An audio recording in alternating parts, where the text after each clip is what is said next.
Lily, you're late. Oh, sorry. The line at Aromas was so long. Classic Leah. Oh, hey, Winnicott, happy Friday! Another week down, Lily. We're getting so close to the end of trimester 1. Yeah, I've been really stressing about finals. Same. I hear maybe a vape could relieve some of your stress, like, you know, a Juul or something. Smelly, no. Vaping is so bad for you. Really? How? I actually don't know, but Maggie and Matt just did a story on it. Let's roll it. In 2016, 37.8 million U.S. adults were cigarette smokers. Everyone knows that cigarettes can be detrimental to a person's health, but what about the new epidemic that has hit high schools all over the country? According to the National Youth Tobacco Survey, 3 million, or 20% of high school students currently use e-cigarettes, more commonly known as vapes or Juuls. The percentage of high schoolers who vaped in 2015 increased by 900%, and as the trend kept growing, research began on the health effects. In 2017, the Youth Risk Behavior Survey taken by high school students all over the country added a new question about vaping. The survey from Winnicott showed that 37.3% of WHS students have tried an electronic vapor product at least once in their life. We sat down with our school resource officer, Mr. DeLuca, to learn more about this new epidemic. The nicotine's a stimulant. It's going to give you a boost. Okay, the problem is that when you do caffeine or you do nicotine, that boost is counted on the other end. There's going to be that downtime as well. So you might get that boost, but you're going to come down too. So the use of it has to be very responsible, and that would be with coffee. That would be with nicotine. And if somebody is using like a pot a day or more than that, that means that they're really trying to recover from that nicotine feeling, and they're trying to get back to that feeling where they're feeling normal, and your body doesn't feel normal unless you have the nicotine in there. Here at Winnicott, there are various locations students often go to take a quick hit. I've found them in the hallway a couple times myself, but typically it's going to be a teacher or an administrator. So typically in the bathrooms, they're found. But we had a bunch of kids caught last year in classrooms. Juuls and vapes are supposed to be intended for adults, and it is illegal for minors under 18 to be in possession of one. And yet it seems high schoolers are able to obtain a vape soon after wanting one. The same way that people obtain anything that they're not supposed to have. They usually get it from somebody that has the ability to get it. And we see people that are 18 that can buy a vape, that might give a vape or sell a vape. I've even talked to parents that have bought vapes for their kids. As a result of the newest trend, the Food and Drug Administration has put their focus all on Juul labs by demanding the company submit its plans on how to address the youth use of their products. In addition, the FDA started an anti-Juul campaign that has already appeared in Winnicott bathrooms. They have also cracked down on the Juul company with a surprise inspection of the Juul headquarters in San Francisco, where they seized thousands of documents. Like any other illegal product, there are consequences to owning or using a vape under 18 years old. Legal consequences, somebody that's a minor, under 18, that it's possession of a vape, and that's a $124 fine. It's a violation. It's not a crime. It's not like you're going to jail for that or anything like that. But it's a $124 fine. I would have to take you to court to do that, and I don't typically do that because if it's at school, there's going to be school consequences. We sat down with someone who has made vaping a part of their regular day. Their interview has been kept anonymous. I wouldn't say I'm addicted, and I'm definitely trying to not use it as much. I actually use a Sorin teardrop, and then the top part, it's where you fill it up with juice.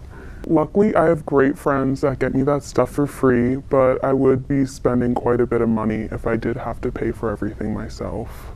I use it as a coping mechanism. If I'm stressed, I'll use it, but it's mostly for people who are trying to quit cigarettes. So it's just something you shouldn't start doing. Although e-cigarettes were originally intended to help people quit smoking, high schoolers have turned vaping into a new trend just for fun and to be cool. For WHTV, this is Maggie and Matt signing out. Wow, I honestly never knew that. I know, they've been super trendy these past few months. I never knew that they were that harmful at all. #overrated. Yeah, but you know what would be a really good trend for people to hop on? No, what is it, Melly? Donating blood. On Monday, October 15th, Winnicott held a blood drive for students here at Winnicott. There was a great turnout as they ended up collecting about 30 pints of blood. With 43 students signed up to participate, they had to turn away around 10 people because they had not fit all of the criteria. However, the amount of blood collected was more than sufficient. Thank you to all the students who helped save lives. You know, I find giving blood really scary, and seeing it would probably make me, Boo! Ah! Did I scare you? No. Honey, nice try. It takes a lot more than that to scare me. Then you should go to the haunted house at LeMay's Inn. I hear that's super scary. KK, let's go together. That'd be so fun to do with you. Let's do it. Nope, JK, we can't. They're not doing it this year. Really? Why? Columbia Gas Company, responsible for the recent gas explosions in North Andover and Lawrence, contacted the LeMay's Inn and rented out the whole hotel for all the families that were displaced by the gas leaks. LeMay's Inn has traditionally been the site where Winnicunnet's haunted hotel.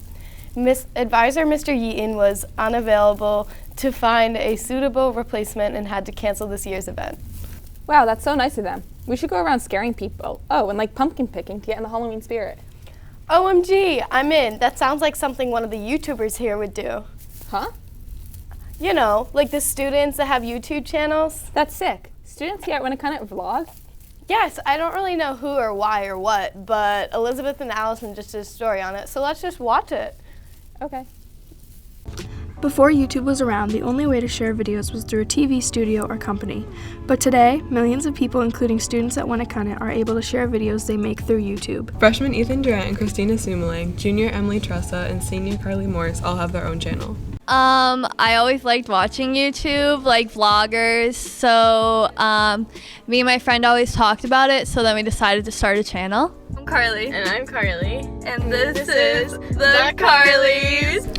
I got my phone in like 5th grade, and then I made a bunch of stupid videos with my friend, and then like last April, I was like, I should restart this, and so I did. For the 0 subscriber milestone thing, we're gonna be doing a tempo run at the track. When I go on vacations, I like to make travel videos, so then that's just how it started.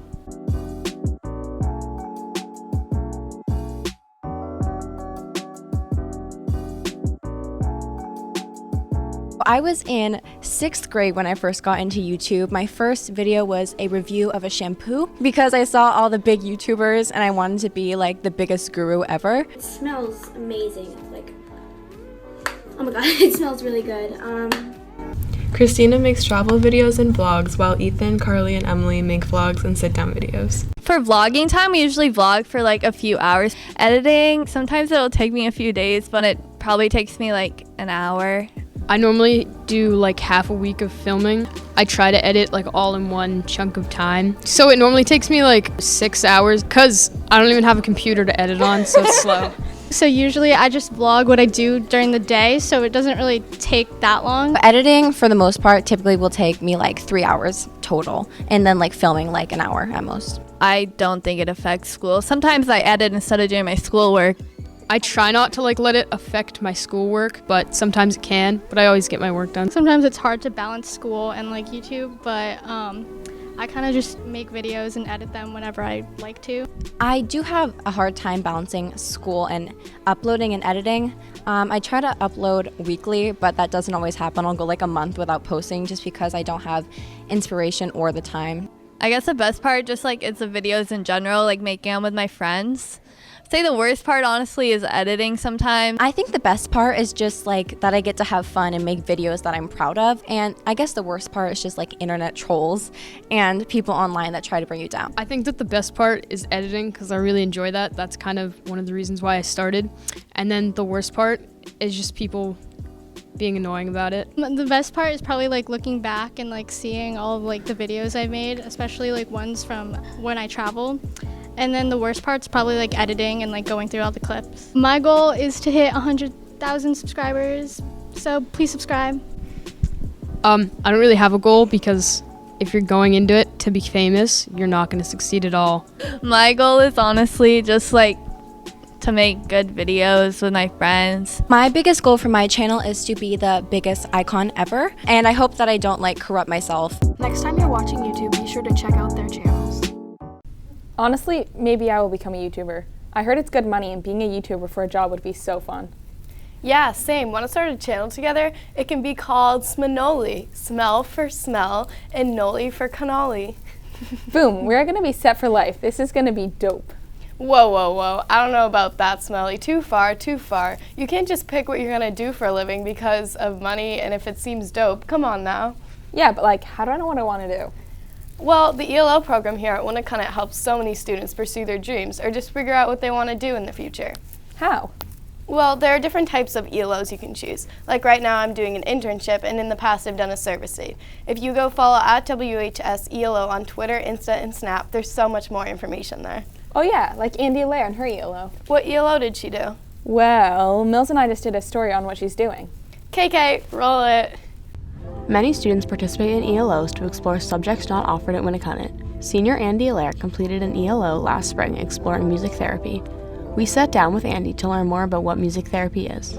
So music therapy is using music just like you would do physical therapy. It's more like neurological. So you're using music to reach goals with a client, whether that's verbal skills or like fine motor skills, communication, because music affects so much more of the brain than anything else. It's really an effective way to connect with these people. To further explore this interest, Andy completed an internship last spring at Center School in Hampton teaching music therapy. From blocks 2, 3, and 4, I'd go to Center School and I'd have a music education internship with Tori Mallet. And on Tuesdays, I would be in the preschool and special education, with special education as well, for music therapy. And so pretty much for the music education part, I shadowed and I even was able to like interact with the kids and teach lessons, which was awesome. As well as being interested in music therapy, Andy also has a lot of experience of her own with playing instruments. I've been playing violin for 11 years.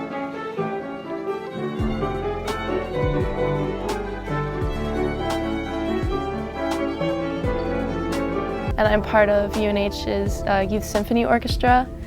So that's every Sunday till like November. After completing her ELO, Andy has realized her love for music therapy and plans to pursue it as a career. That is what I want to major in and what I want to be, definitely. So there are a few ways that you can become a music therapist. What I want to do is go to a school that has a music therapy degree, so I have my bachelor's in music therapy, then I'll get my master's, and eventually I want my PhD so I can become a professor or open my own facility. We wish Andy luck as she continues to delve into her love for music and teaching others. For WHTV, this is Mills Waddell and Melissa Rooney. That's so cool. Good for her. I know, it is kind of cool in here. I definitely didn't dress for this weather. What? Didn't you just say it's cool in here? No, but if you're having trouble guessing the forecast for the week, here's Tyler Hughes, the weather report on freezing New England weather. Wait, who even dresses for the weather? What does it matter? Well, Leah, it kind of does matter what you wear in the cold weather, but just not today. We're not having to deal with that, luckily. Highs are in the 50s, sun around today, and it'll dip down into the high 40s tonight. Football forecast tonight at Timberlane. Kickoff at 7 p.m. You're seeing 49 degrees, mostly cloudy skies, but winds out of the south-southwest at 5 miles per hour. On to the 7-day. Originally, I thought we could be seeing some snow as early as this week, but luckily we aren't. Today, tomorrow, both looking great, and even highs up into the 70s, possibly for one last time. Have a good week. Thank God for Tyler Hughes, am I right? You're so right. I am super pumped for the weekend. Same! Aren't you excited to go to the zombie walk Saturday with me? The what? Awkward. Winnicott is hosting a zombie run walk on October 20th for the dance team. Make sure you buy a $5 student ticket and participate in the costume contest. Also, Holly Library will be sponsoring a new program after school on Tuesdays and Thursdays from 2:30 to 3:25. There will be a video project, book club, 3D printing tutorials, and game day. That's all we have here for you today, Winnicott. I hope everyone's pumped for the weekend. I know I am. Good night.